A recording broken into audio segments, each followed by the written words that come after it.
안녕하세요. 개 더블씀 채널입니다. 이번에 준비한 도서는 김미경의 인생미답입니다. 지은이는 김미경님이고 펴낸 곳은 한국경제신문입니다. 제안판 1세 발행은 2016년 5월 10일, 제안판 24세 발행은 2018년 5월 10일입니다. 지은이에 대해 설명을 드리겠습니다. 1964년 충북 증평의 양장점집딸로 태어났습니다. 어렸을 때부터 남의 말 안 듣고 말대꾸 잘하는 아이로 동네에서 유명했습니다. 집 근처의 대학을 나와 음악선생이 되라는 부모의 강요에 단식 투쟁으로 맞선 끝에 꿈꾸던 연세대학교 작곡과에 진학했습니다. 졸업 이후 부모에게 물려받은 타고난 부지런함과 억척스러움으로 작은 피아노 학원을 크게 키우다 우연히 만난 강사라는 직업 덕택에 새로운 꿈길에 접어들었습니다.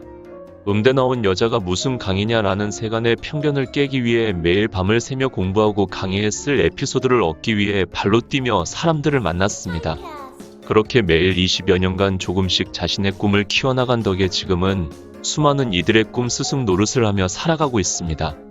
그것이 가능했던 것은 스스로에게 묻는 작은 습관 때문이었습니다. 그녀는 매일 아침 스스로에게 질문을 던지고 그 답을 찾을 때까지 부지런히 몸을 움직였습니다. 힘겨운 불행과 고통이 와도 그 답을 남에게 묻지 않고 끝까지 스스로에게 구했습니다. 최근에는 철학과 과학 공부를 통해 자신 안에 또 다른 존재를 발견하고 순환하는 삶의 원리를 이해하기 시작했습니다. 그런 작지만 소중한 깨달음들을 김미경의 토견쇼 김미경이 있잖아. 김미경의 파랑새 등을 통해 청중들에게 전하고 있습니다. 꿈이 있는 아내는 늙지 않는다. 아트스피치 언니의 독설들이 문 살아있는 뜨거움 등의 베스트셀러를 펴냈으며 오늘도 수많은 독자들과 따뜻한 교감을 나누고 있습니다.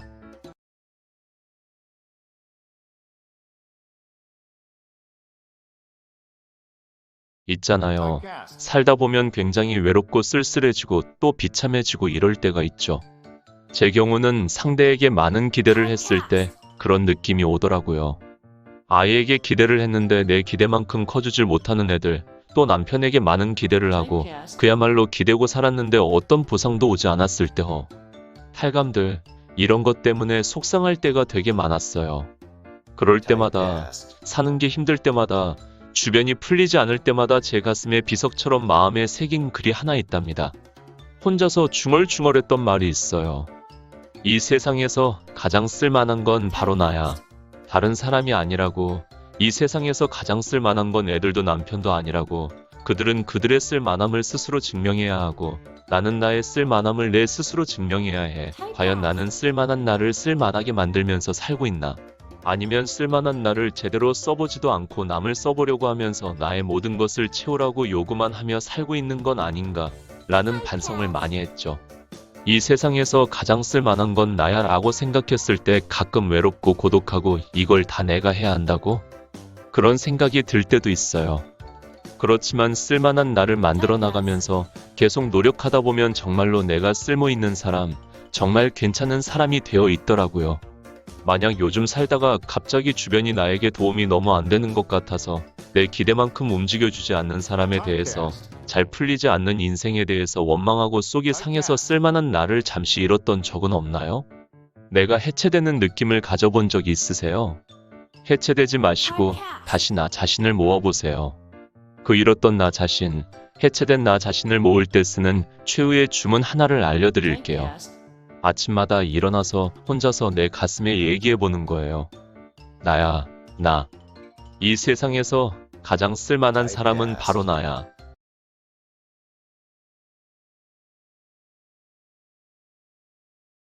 자존감이 낮아지지 않았나요? 있잖아요. 사람들이 성장하는데, 꿈을 이뤄가는데 중요한 감성 중 하나가 자존감이죠. 자존감이 무엇일까요? 여러분 스스로를 믿는 마음. 스스로에게 나는 괜찮은 사람이야. 내가 하는 말은 의미가 있어. 내가 하는 행동은 다 무엇인가 괜찮은 뜻을 내포하고 있어. 될 거야, 난. 이렇게 그냥 믿어지는 마음. 이런 것들이 자존감인데요. 자존감이 낮아지게 만드는 주범이 무엇일까요? 참으로 모순되게도 도전하는 삶입니다. 우리는 자존감을 높이기 위해 무엇인가에 도전하고 거기서 자신감을 얻고 그러면 자존감이 높아진다고 생각을 하죠. 그런데 중요한 건 무엇인가 도전을 한다는 건 늘 실패할 수 있다는 것을 내포하는 거잖아요. 본래 도전에서 실패와 성공은 세트죠. 마치 햄버거 빵의 아래와 위처럼 앞뒤로 붙어 있단 말이죠. 성공을 먼저 만나느냐, 실패를 먼저 만나느냐, 실패 먼저 하고 나서 성공하느냐, 아니면 성공하고 나서 실패하느냐, 이 차이가 있을 뿐 어쨌든 성공과 실패는 도전의 세트란 말이죠. 근데 다시 말하면 무엇인가 계속해서 도전을 한다는 건 실패를 할 수 있는 확률 역시도 높아진다는 뜻이고, 그 실패를 자주 접하면 접할수록 어때요? 자존감이 낮아지죠. 다시 말하면 역설적이게도 도전을 많이 하는 사람은 자존감이 낮아질 수도 있다는 겁니다. 자, 한번 생각해 볼까요? 제가 방송을 일주일에 한 번씩 했을 때 남들이 생각하기에 제 자존감이 굉장히 높아지는 줄 아셨겠지만 사실 안 그랬거든요. 방송 다음날 시청률이 떨어지거나 하면 의기소침해지고 우울해집니다. 근데 반복해서 쉬지 않고 이런 일이 지속되면 자존감이 낮아져서 일은 하는데 우울해지는 상황이 오게 되는 거죠. 그러면 어떻게 해야 할까요? 그냥 하던 일을 계속해야 할까요? 짓눌린 자존감이 병들어가는데요. 쉬어야 해요. 쉬면서, 놀면서, 보다 쉬운 일을 하면서 내 자존감을 회복해야 해요. 아, 나 잘 노네. 아, 나 스키 잘 타네. 무엇인가 챌린지가 높아서 실패할 확률이 높은 일보다 챌린지도 낮고 실패 확률이 낮은 일들을 하면서 내 자존감을 회복시키는 약은 수를 써보세요. 애들은 어떨까요? 월요일부터 일요일까지 하루도 안 쉬고 계속 공부를 한다는 건 자존감이 낮아지는 일이에요. 높아질 수도 있지만 역으로 낮아지는 일이죠. 왜냐하면 경쟁을 하다 보면 아, 난 수학을 못해. 내 옆작보다 점수를 덜 받았어. 라는 공부 실패를 수없이 경험하거든요. 도전한다는 건 감춰져 있던 나의 나약함, 나의 약점을 끊임없이 보는 일이잖아요. 그러다 보니까 자존감이 낮아집니다. 쉬지 않고 일하고 쉬지 않고 공부한다는 건 오히려 자존감이 낮아지는 일이죠. 그래서 중간에 쉬어야 해요. 아이들이 토요일, 일요일 동안 내가 정말 좋아하는 일, 내가 만들고 싶었던 거 만들고 막 이러잖아요. 그러면 자존감이 회복이 됩니다. 월요일부터 다시 학교 가서 공부할 수 있는 거죠. 혹시 어떠세요? 여러분 아이들이 끊임없이 도전하고 끊임없이 경쟁해서 상처 입으면서 자존감이 낮아지지는 않았나요? 만약에 그렇다면 쉬게 하고 놀게 하고 재밌게 신나게 놀아서 내 안에 있는 아, 나 잘 놀아 라는 아주 작은 것으로 자신에 대한 존경함을 회복해야 해요. 그래야 다시 치열한 경쟁 속으로 들어갈 수 있는 거죠. 아이들이 자존감을 주기적으로 잘 회복하고 있는지 아니면 자존감이 너무나 낮아져서 자신에 대한 자신감을 잃어가고 있는지 한번 확인해 볼 필요가 분명히 있습니다. 물론 어른인 우리도 마찬가지예요. 자존감이 병들지 않도록 잘 보듬어 관리해 주세요.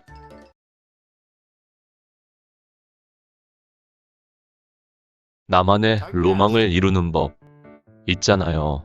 여름 휴가 계획 세우셨어요? 얼마 전에 직원들이랑 얘기하는데 휴가 갈 돈이 없어서 못 간다는 거예요. 다들 그런 적 있죠. 여름 휴가 가려고만 하면 돈이 없잖아요.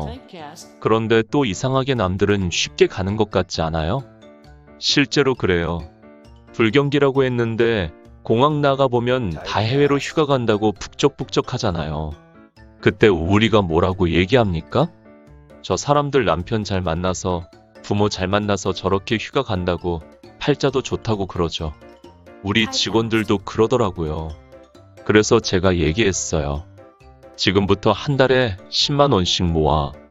그래서 몇 년 후에 정말 예쁜 옷 입고 밀짚 모자 쓰고 하와이 가려고 인천공항에 서 있으면 사람들이 그럴 거야. 하여간 저거 남편 잘 만난 것들. 그러면서 한바탕 웃었어요. 이 내용을 얼마 전에 카카오 스토리에 올렸어요. 댓글 중에 가슴 찡한 사연을 발견했는데요. 남편이 매일매일 일당을 벌어오는 직업입니다. 그래서 하루 4,000원씩 1월 1일부터 꼬박꼬박 모아서 드디어 50만 원이 넘었어요. 선생님, 저요. 드디어 애들 둘 데리고 이번 여름에 워터파크 갈 수 있어요. 와, 눈물이 나오더라고요. 젊은 엄마의 간절한 소망이 느껴져서요. 젊은 시절 아이들 키우느라 힘들 때 워터파크에 가고 싶어도 돈 몇십만 원이 부담스러워 욕조에 물 받아놓고 호수로 물 뿌려주면서 데리고 논 적 없으세요? 저는 있어요. 그래서 이 엄마가 너무나 대견한 거예요. 하루 4,000원이 뭐 그리 대수로울까 싶을 테지만 이 정성이 하루하루 쌓여 소망을 이루었잖아요. 우리에게 로망은 이렇게 매일매일 쌓고 저축해서 이루어지는 것이지 그냥 기다린다고 해서 오는 게 아닌 것 같아요. 또 어떤 분은 이렇게 댓글을 달아주셨어요. 6자매가 이탈리아로 배낭여행을 간대요. 이분들도 한 달에 10만 원씩 5년을 모았답니다. 그래서 배낭여행을 가는데 68세, 69세, 70세 이렇게 쭉 6자매가 다 나이가 많은 분들인 거예요. 이분들이 공항에 나가 있으면 우리가 뭐라고 하겠어요? 아이고, 남편 잘 만난 사람들? 아니지요. 사실은 다 로망을 가지고 5년간, 6년간 노력한 사람들이 더 많습니다. 남편 잘 만났다고요? 아니요, 나를 잘 만난 거예요. 이 세상에 우리가 로망을 이뤘다고 하는 많은 것들은 사실은 나를 잘 만나서 나로부터 매일매일 쌓여왔던 힘이 한 번에 터진 겁니다. 지금도 늦지 않았어요. 오늘부터 차곡차곡 정성을 쌓아 여러분의 로망을 이뤄보세요.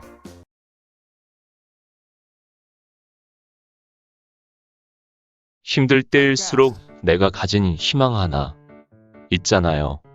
제가 아주 좋아하는 비구니 한 분이 계세요. 나이가 어려요. 갓 30밖에 안 된 스님이에요. 그 스님이 제가 뉴욕에서 공부하고 있을 때 카톡을 보내왔어요. 이런 내용이었습니다. 원장님, 요즘 많이 외로우시죠? 그 많은 활동을 하다가 공부만 하려니까 너무 답답하시죠? 그런데 원장님이 지금까지 해왔던 100가지 일은 지금 하고 있는 공부, 그거 하나와 같은 겁니다. 원장님이 지금 좋아하는 공부 하나를 죽어라 하다 보면 이미 그 공부는 100에 맞닿아 있는 거예요. 이미 100이 이루어진 것과 마찬가지예요. 그러니 용기 내시고 공부만 열심히 하세요. 공부만 열심히 해도 100을 다 이룬 거예요. 그 글을 보니 정말 너무나 큰 힘이 되고 용기가 되더라고요. 여러분은 어떻게 생각하세요? 믿어요? 하나가 100이고 100이 하나일까요? 그래서 이런 생각을 해봤어요. 우리가 살다 보면 100을 가지고 있어도 하나가 부족하면 그 하나가 정말 진실로 원하는 것이라면 100을 다 가져도 아무 소용이 없잖아요. 부자예요. 돈도 있어요. 예뻐요. 모든 걸 다 가졌어요. 그런데 사랑하는 남자가 떠났어요. 그 하나를 잃음으로써 세상이 온통 다 암흑이 돼버리잖아요. 반대의 경우도 있어요. 100을 다 잃었어요. 돈도 없고 아무것도 없어요. 내가 좋아하는 모든 걸 잃었지만 1평짜리 방일지라도 내가 사랑하는 남자와 함께 있을 수 있다면 세상이 다 장밋빛으로 변하잖아요. 사람은 누구나 그 하나를 다 가지고 있다는 거 믿으시죠? 가만히 생각해보면 100이 다 사라져도 이거 하나만 있으면 되겠다는 희망적 요소를 누구나 하나씩 가지고 있어요. 여러분의 하나는 무엇인가 한번 생각해보세요. 요즘 제게 그 하나가 뭐냐고 묻는다면 공부예요. 공부를 열심히 하고 있으면 책을 열심히 읽고 영어 공부도 열심히 하다 보면 이미 내가 원하는 100이 굉장히 가까이 와 있음을 느끼고 신이 나는 거예요. 여러분에게 그 하나는 무엇인가요? 한번 생각해 보세요. 분명 가지고 있을 테니까요. 100에 매달리지 말고 내가 가진 희망 하나, 100을 다 끌어올 수 있는 강력한 에너지가 되는 하나를 꼭 찾아보시기 바랍니다. 힘들 때일수록 그 하나가 여러분을 지켜줄 거예요.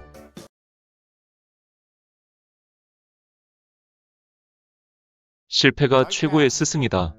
있잖아요. 영화 좋아하십니까? 저는 가끔씩 아주 가끔씩 영화를 보는데 기억에 남는 영화 하나를 본 적이 있어요. 꽤 오래된 영화일 것 같아요. 뉴욕에서 직장 생활을 하는 여성인데 너무나 요리를 좋아하는 거예요. 그렇다고 전문 요리 학교를 다닌 것도 아니고 그냥 요리를 좋아했어요. 수십 년 전 유명한 요리사가 쓴 책에 꽂혀 그 책에 있는 요리를 한 장 한 장 펼치며 레시피를 연구하고 따라하죠. 물론 성공하는 날보다는 매일 실패의 연속이죠. 받은 월급을 고급 재료를 사는데 다 쓰고 퇴근 후 지친 몸으로 요리를 만들어 친구들 데려다 먹이며 평가를 들어요. 친구들이 볼 때 참 신기하기도 하고 때로 어리석어 보이는 열정이었죠. 줄리아 2009년라는 영화거든요. 여러분도 한번 보세요. 365일 매일 요리를 실패하고 가끔씩 성공할 때는 너무 좋아서 미칠 듯이 환호하고 그걸 블로그에 올리고 그것으로 성공하는 정말 재미있는 이야기입니다. 그녀는 혼자 요리를 배워서 스승이 없었어요. 오직 책 한 권, 그리고 어제의 실패가 바로 그녀의 스승이었죠. 어제의 실패에서 배우고 그걸 수정하고 다시 자신에게 검증받는 거죠. 그러다 성공한 그날은 자신이 스스로 최고의 스승이 되는 겁니다. 어제의 실패가 스승이 되고 오늘의 내가 수정하는 학생이 되고 스승과 학생이 하나인 거죠. 제가 문득 그 영화를 생각한 이유가 뭔지 아세요? 참 신기하게도 제가 지금 양재를 시작한 지 2개월 됐거든요. 그런데 한 달 전부터 하루에 1개씩 옷을 만들어요. 여행을 갔을 때 재봉틀을 갖고 갈 수 없을 때를 제외하고 강의가 끝나고 회사 일 끝나고 집에 들어가면 만들죠. 어제도 집에 들어갔을 때가 11시쯤 됐을 거예요. 어떤 옷을 만들까 구상을 하고 스케치를 해놓고 새벽에 일어나 제주도로 강에 가기 전에 스커트 하나를 완성했습니다. 회사에 와서 그 옷을 보여주면서 직원들한테 나 요즘 루의 옷을 하나씩 만든다 라고 했더니 한 직원이 줄리아 영화랑 똑같다고 하는 거예요. 아, 맞다. 그 영화의 주인공 같구나.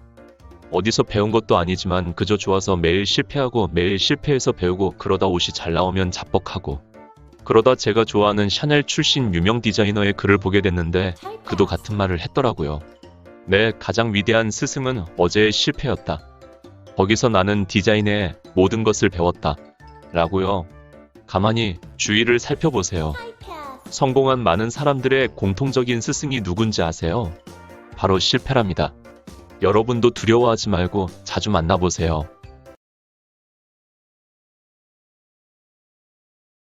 살아있음을 증명한다는 것. 있잖아요. 얼마 전에 증평에 갔었어요. 왜 갔느냐면 테일러 칼라 만드는 걸 배우고 싶었거든요. 옷을 만들 때 칼라 부분이 멋지게 빠져야 하잖아요. 그중 고도의 기술 하나가 테일러 칼라입니다. 그 얘기를 했더니 엄마가 알려주겠다고 하는 거예요. 아픈데 가능해? 그랬더니 요새 좀 컨디션이 괜찮아. 앉아서 입으로 가르쳐도 되니까 종이랑 자랑 가위랑 들고 와라. 그래서 증평에 내려갔어요. 내려가서 홍순희 씨, 홍 선생님한테 배운 거죠. 제가 엄마 오늘 내 선생님이네 하고서 배우는 내내 선생님 이렇게 불러드렸더니 엄마가 신나는 거예요. 그러면서 제 몸을 재서 옷본을 뜨고 거기다가 그리면서 테일러 칼라 만드는 걸 가르쳐 주더라고요. 올라오면서 엄마한테 홍 선생님 레슨비 드릴게요 하고 봉투에 30만 원을 넣어서 드리고 왔단 말이에요. 그랬더니 아버지한테 다음날 전화가 왔어요. 미경아, 큰일 났어. 대단한 일이여. 무슨 일이야? 아빠? 내 엄마가 기분이 엄청 좋아. 내 엄마 오늘 미용실에 머리하러 갔어. 그래? 내가 어제 준 30만 원 들고 머리하러 갔다. 그랬어? 엄마 그렇게 아파서 힘들게 누워있더니 오늘은 머리할 생각을 다 했대. 글쎄 말이야. 어제 내가 30만 원을 주고 간 거 쳐다보고 또 쳐다보고 겨다보고 또 쳐다보고 너무 신나하는 거야. 내가 30만 원을 벌었다고. 홍순이가 30만 원 벌었네. 이렇게 노래를 다 부르더라. 역시 내 엄마는 말이여. 일을 해야 해. 자기가 쓸모있다는 걸 아니까 막 신이 나서 머리를 하러 간겨. 그 이야기를 듣는데 역시 우리 엄마는 내가 쓸모있는 사람이다 라는 걸 느끼는 순간 저렇게 아픈데도 머리를 하러 갈 정도로 신이 나는구나 라는 생각을 하게 됐어요. 이게 과연 우리 엄마뿐일까요? 다 그렇지 않아요? 우리 딸이 음식을 잘하거든요. 얼마 전에 김장을 담가왔어요. 혼자 사는 방에서 김장을 해서 가져오더니 엄마 어때? 맛있지? 그래서 너무 맛있다. 너는 어떻게 27살짜리가 김장을 다 하냐? 그러니까 신이 났어요. 자기 효용감을 느끼는 즉시 사람들은 살아있는 것처럼 살게 되잖아요. 우리 막내는 또 엄마 그림을 그려줬어요. 제 책 표지에 있는 그림을 자기가 예쁘게 그려서 색칠을 해서 액자로 만들어서 갖다주면서 엄마 방에 걸어놓으라는 거예요. 걸어놓고 예쁘다 하니까 신이 났어요. 사람은 누구나 다 남에게 인정받을 때 내가 쓸모있는 사람이구나 라는 생각이 들 때 살아있다는 느낌이 듭니다. 그건 80 먹은 노인도 마찬가지고요. 무언가 새롭게 시작하는 27살도 마찬가지고 초등학생도 마찬가지 아니겠어요? 요즘에 혹시 나는 사는 게 너무 힘들어. 사는 게 사는 것 같지 않아. 요즘 왜 이렇게 자꾸만 우울하고 가라앉는지 모르겠어 라는 생각이 드시나요? 왜 그런지 아세요? 증명을 못해서 그래요. 살아있다는 걸 증명 못해서 그럴 때는 살아있다는 걸 증명해보세요. 그게 뭘까요? 남을 기쁘게 할 수 있는 일, 나는 아직 가치 있어, 난 아직 쓸모 있어 라고 느낄 수 있는 일, 그걸 남에게서 증명을 받으면 자기도 모르는 사이에 살아있다라는 확신이 확 드는 거죠. 그날도 제가 평생 양장점을 하면서 살아온 엄마한테 역시 엄마 아직 살아있어 라는 증명을 해드리고 온 날이거든요. 자기도 모르는 사이에 그런 자기 효용 증명서를 딱 받으니까 그 증명서가 다음날 엄마를 미용실로 데리고 간 거 아니겠어요? 제가 우리 딸에게 김장 맛있다는 증명을 줬잖아요. 그 증명이 또 다른 꿈으로 분명히 진화할 겁니다. 우리 막내가 예쁜 액자에 엄마 그림을 그려줘서 제가 증명해줬잖아요. 책상 앞에 걸어놓고야 너 진짜 그림 잘 그린다. 이런 살아있다는 느낌은 또 다른 삶을 위해서 사람을 뛰게 만들죠. 신기하죠? 별것 아니지만 살아있다는 작은 움직임이 큰 움직임을 기어이 만들어냅니다. 뭔가 크게 증명하려 하지 말고요. 작게라도 스스로의 삶을 효용감으로 증명해보세요. 작은 효용감, 그것이 여러분을 만들어 나갈 겁니다.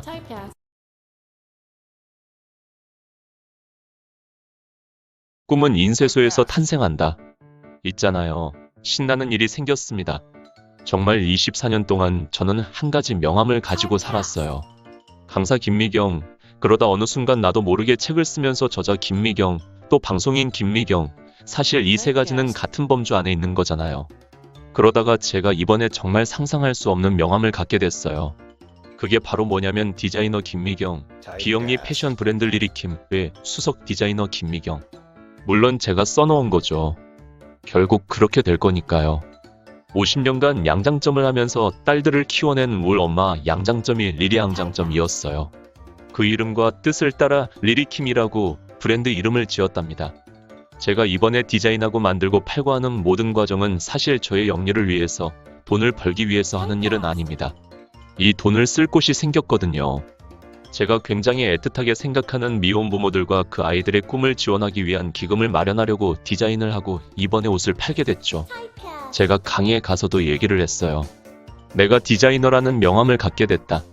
그랬더니 박수를 막 치는데 호기심의 눈빛으로 절 쳐다보는 거예요. 그 눈빛에 담긴 질문들을 제가 읽었거든요. 어머, 저 선생님 뭐야? 디자인 학교 나왔어? 디자인 공부를 제대로 했나? 아니, 그 명함은 어떻게 갖는 거지? 사람들이요, 명함을 갖는 일에 두려움을 갖는 거 아세요? 내 명함을 만드는 건데 적어도 수십 명이 일시에 동의를 해야 명함을 가질 수 있다고 생각하는 거예요. 저는 그때 이렇게 얘기했어요. 명함 별거 아닌데 그냥 인쇄소에 전화하면 되는데 저 이번에 디자이너 명함 어떻게 가졌냐면요. 그냥 인쇄소에 전화했어요. 디자이너라고 쓰라고. 막상 그렇게 얘기해놓고 나니까 되게 웃긴 게 여러분이 지금 다들 인정하시는 강사 김미경, 그 명함 어떻게 만들어졌는지 아세요? 24년 전에 제가 인쇄소에 전화했어요. 강사라고 쓰라고. 우습죠? 저는 스피치에 대해서 어디 대학에서 학위를 받은 게 아니에요. 누가 인정하지 않았고 그냥 제가 질렀어요. 명함에 강사 김미경이라고 그냥 쓴 거예요. 물론 아무도 저를 강사라고 인정하지 않았죠. 그 명함을 만든 첫날은 물론 1년 후, 2년 후까지. 그런데 24년간 저를 사람들이 완벽한 강사로 인정할 때까지, 그 명함에 걸맞은 사람이 될 때까지 쉬지 않고 노력해서 이제는 명함을 넘어서는 사람이 된 거죠. 우리 딸이 이번에 미대를 졸업하면서 여러 군데 다니면서 아르바이트도 하고 노력하다가 조그마한 카페에서 브런치를 만든다고 한단 말이에요. 우리 딸은 자기가 인쇄소에 전화하던데요. 셰프라고 쓰라고. 뭐 어때요? 얼마나 많은 사람들의 직업이 인쇄소에서 탄생하는지 아십니까? 이 세상엔 공부하고 시험 보고 일정한 검증 절차를 거쳐서 명함을 부여받는 사람들도 있지만 스스로의 미래를 걸고 무작정 작은 명함으로 일을 시작하는 사람들도 많아요. 작은 차고에서 시작하는 엔지니어들, 초라한 집방 한 칸에서 시작하는 뮤지션들, 아이를 기르며 취미가 직업이 되는 엄마들. 모두 다 스스로 자기 직업을 명명하고 앞으로 이루게 될 이름을 미리 새겨놓은 사람들이죠. 그리고 그 명함에 새긴 이름의 함량이 채워질 때까지 수십 년간 노력한 사람들이고요. 제가 아는 사람은 종이접기를 되게 좋아해요. 그래서 젊었을 때 아이와 함께 종이접기를 배웠어요. 혼자서 얼마나 많이 종이접기를 했는지 거의 6년간 종이만 접었대요. 자기가 종이접기를 해놓고 나서도 자격증이 없다고 굉장히 의기소침해서 뭘 시작할지 모른다는 거예요.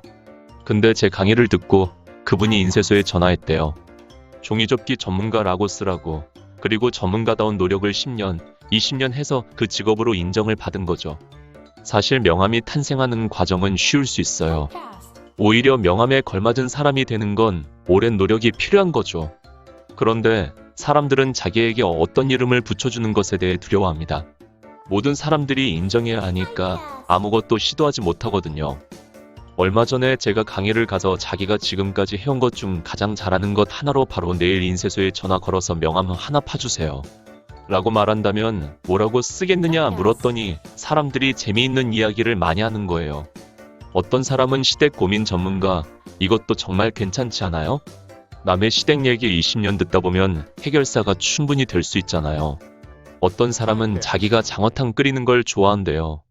그래서 장어탕 전문가라고 해요. 명함을 만들어 놓고 나면 거기에 대해서 무언가 해야 하는 의무가 생기지 않겠어요? 장어탕 전문가라고 써놓고 일주일에 한 번 끓이면 전문가가 아니죠.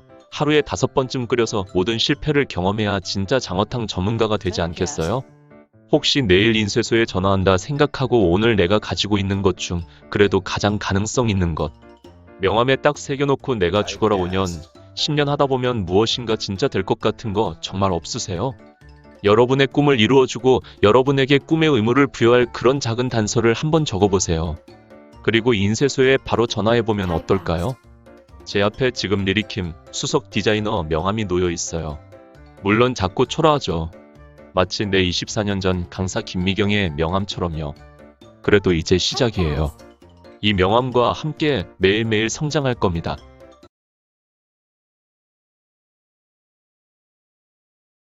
알아주는 말만으로도 힘이 돼요.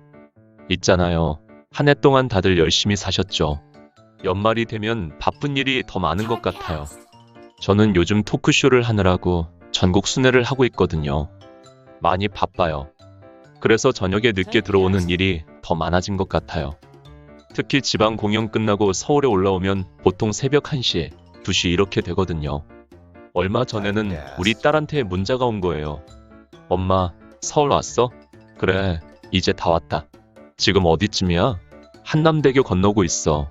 엄마, 너무 힘들었겠다. 진심으로 힘들었겠다며 위로를 해주더라고요. 피곤한데 얼른 들어가 푹 쉬어. 이렇게 결론적으로 말하지 않고, 그래, 엄마 너무 힘들었겠다. 이렇게 말해줬어요. 우리 딸이 저와 같이 있었던 것도 아니잖아요. 그런데 리허설을 하고 공연을 하고 3에서 4시간 차로 서울 올라오고 그 모든 과정 안에 마치 있었던 듯 힘들었지. 힘들었겠다 하는 순간 저보다 25살 덜 먹은 아이한테 듣는 말인데도 마음이 뭉클하고 너무 따뜻하고 고마운 거예요. 그때 제가 반성을 했어요. 우리 딸한테 배워야지. 나는 과연 우리 아이들한테 과정을 알아주는 말을 했었나? 아니면 결론적으로 이렇게 하라고 말했을까? 생각해보니까 결론적으로 하라고 말한 게 더 많았던 것 같은 거죠. 엄마, 나 오늘 학교에서 시험 봤어. 너무 피곤해. 그래, 그럼 들어가 씻고 자라. 이게 아니고, 그래, 힘들었지? 이 말이, 들어가 씻고 자라. 라는 말보다 10배, 20배 아이들한테 사랑을 전달하는 방법이 되는 거였는데, 그걸 안 했던 거예요. 결론만 내주려고 했던 거죠. 오히려 딸을 통해서 뭉클하게 배웠습니다. 여러분, 사실 해결해주는 말보다 알아주는 말이 훨씬 더 사람에게 다가갈 수 있고 사랑을 느낄 수 있지 않겠어요? 연말에 사람들을 대할 때마다 새해 복 많이 받으세요. 이런 말도 중요하지만 많이 힘들었죠? 이 말을 해준다면 알아준다는 것만으로 힘이 날 수 있을 것 같아요. 이번 연말에는 알아주는 말들 많이 해보시면 어떨까요?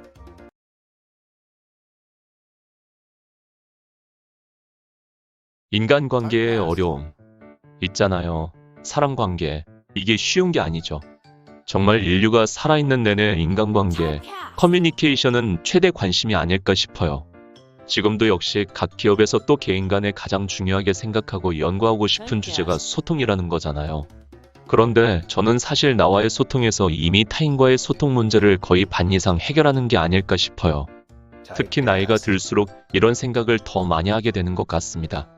저도 인간관계에서 많은 것들을 배우고 또 느끼게 되는데요. 가끔 사람에게 굉장히 실망할 때가 있습니다. 이 사람 왜 이렇게 행동하지? 내가 알던 그가 아니었을까? 왜 나한테 이런 식으로 대할까? 라고 생각하게 된 일이 있었단 말이죠. 그때 이런 생각을 하게 됐어요. 그 사람의 역할은 나에게 많은 사람들을 알게 도와준 거였고 이미 수년 전에 그 역할을 다 했구나. 그런데 나는 지난 몇 년간 그에게 다른 역할을 기대하면서 그만큼의 오차 범위를 다 실망, 그 사람에 대한 어떤 원망, 이런 것들로 채워왔구나. 라는 생각을 했거든요.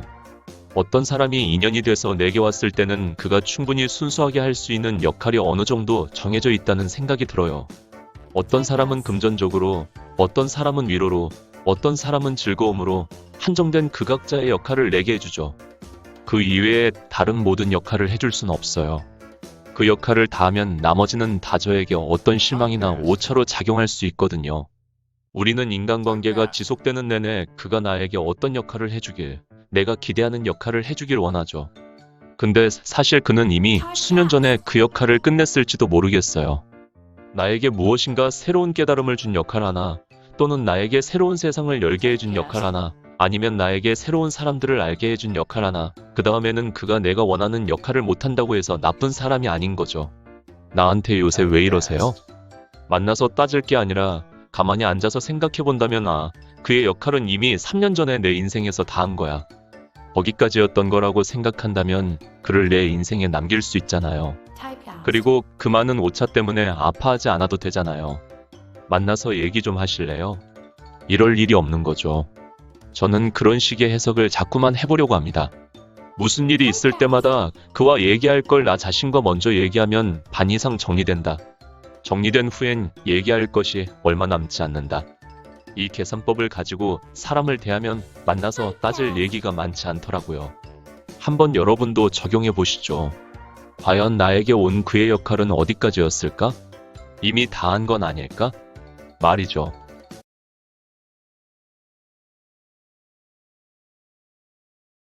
나만의 공부를 시작해보세요. 있잖아요. 새로운 공부를 하면 참 머릿속에 안 들어오죠. 제가 요새 과학 공부를 하고 있는데 정말 책을 읽어도 잘 모르겠어요. 기본적으로 고등학교 때도 그쪽은 공부를 안 했거든요.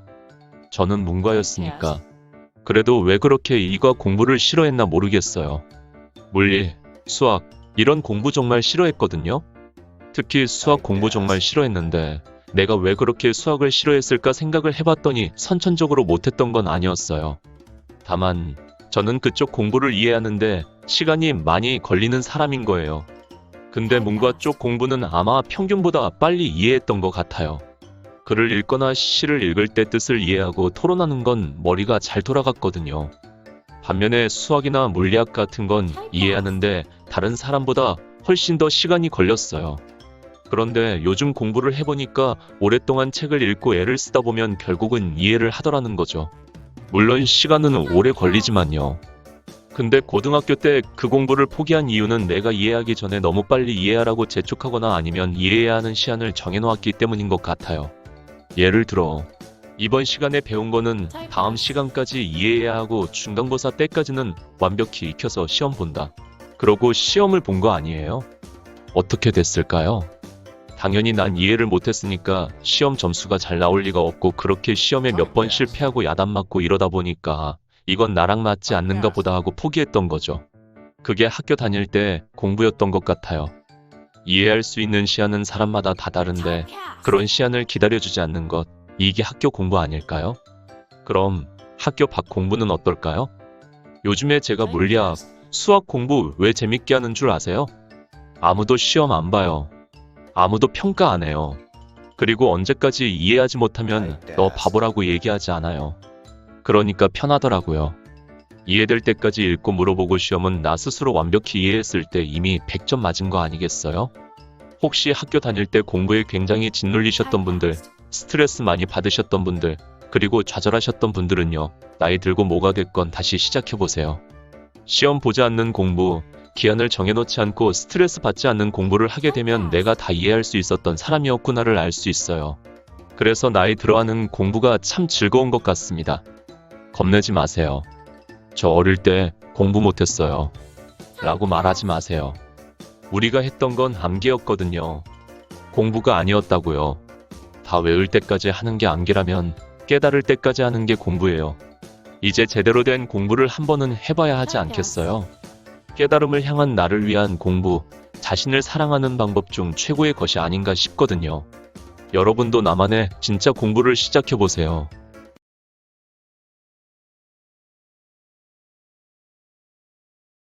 이상으로 이 도서의 낭독을 마치겠습니다. 여러분들에게 좋은 시간이었기를 바랍니다. 저는 다른 도서로 다시 찾아뵙겠습니다. 감사합니다. 구독과 좋아요는 영상 제작에 큰 힘이 됩니다. 게이트 오브 위즈덤 채널이었습니다. 감사합니다.